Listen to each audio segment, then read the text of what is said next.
খুবই ক্ষতিকর। আমি ব্যক্তিগতভাবে আমি নিজেই নিজের ভোট দিতে পারিনি এবারে, কারণ আমাকে এতটাই থ্রেট ছিল আমার।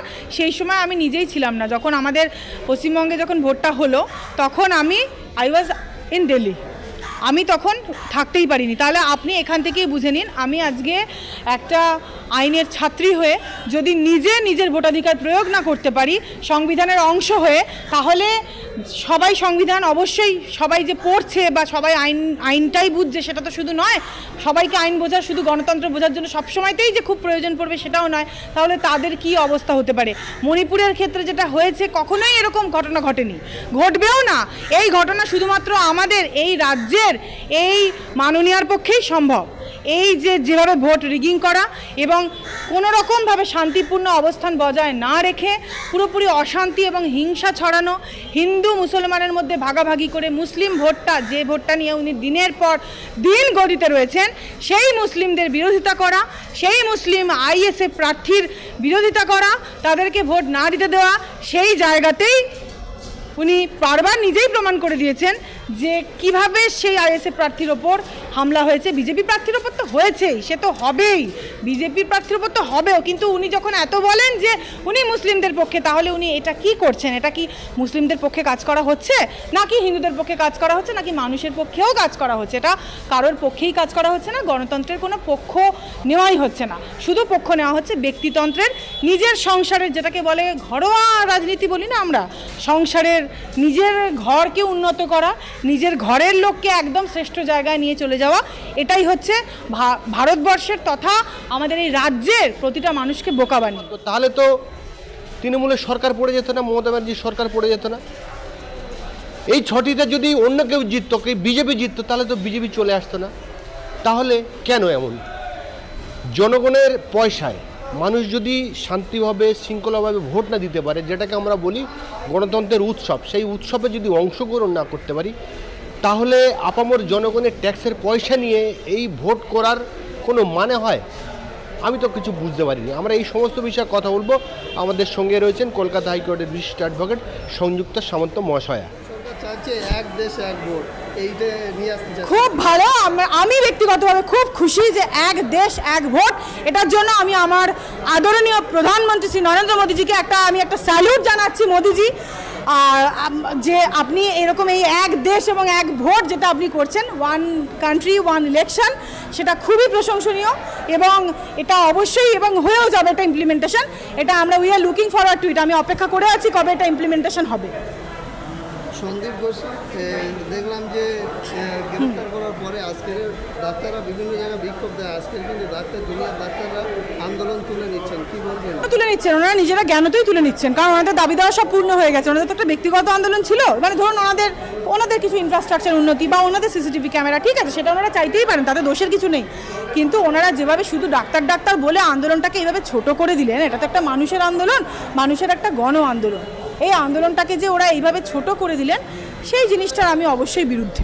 তার কারণ এটা মানুষের আন্দোলন। তিলোত্তমা শুধু একজন ডাক্তার নয়, সে আমাদের ভারতবর্ষের একজন নারী, ভারতবর্ষের একজন বোন, আমিও ভারতবর্ষের একজন বোন।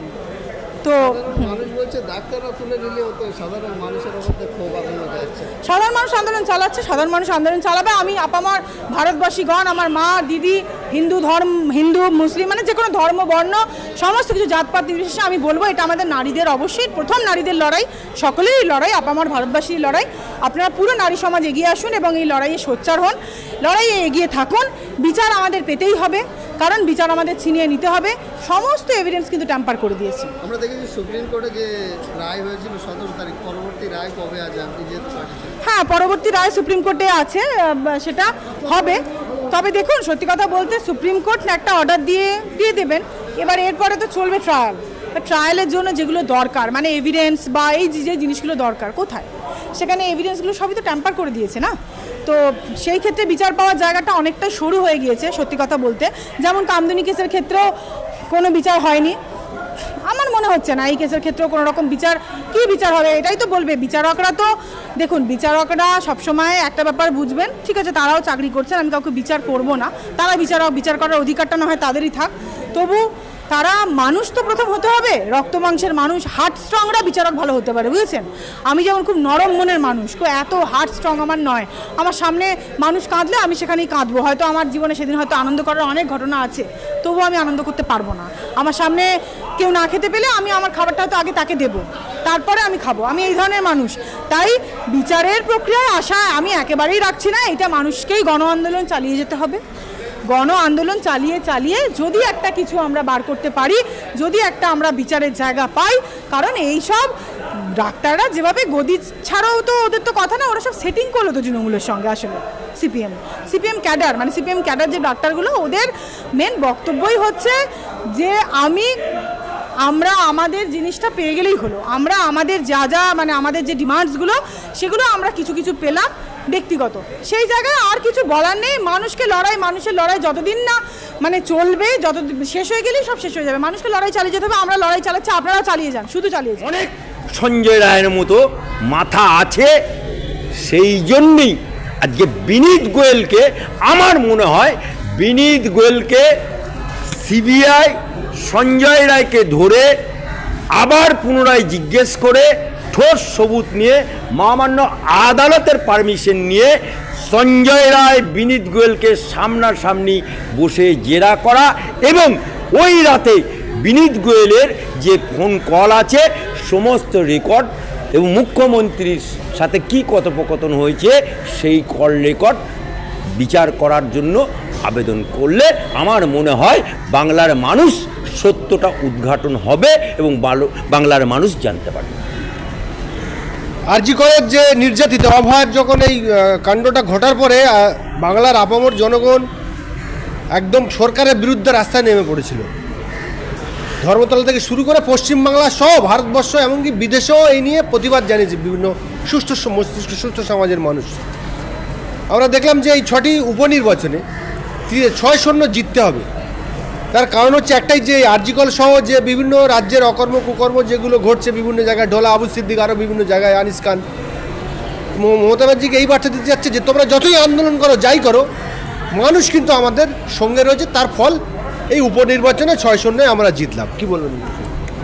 একদম বাংলার বুকে এবং সারা ভারতবর্ষের বুকে একটা বার্তা দিতে চাইলো 6-0 করে, যে বাংলার মানুষ আমাদের সাথে আছে।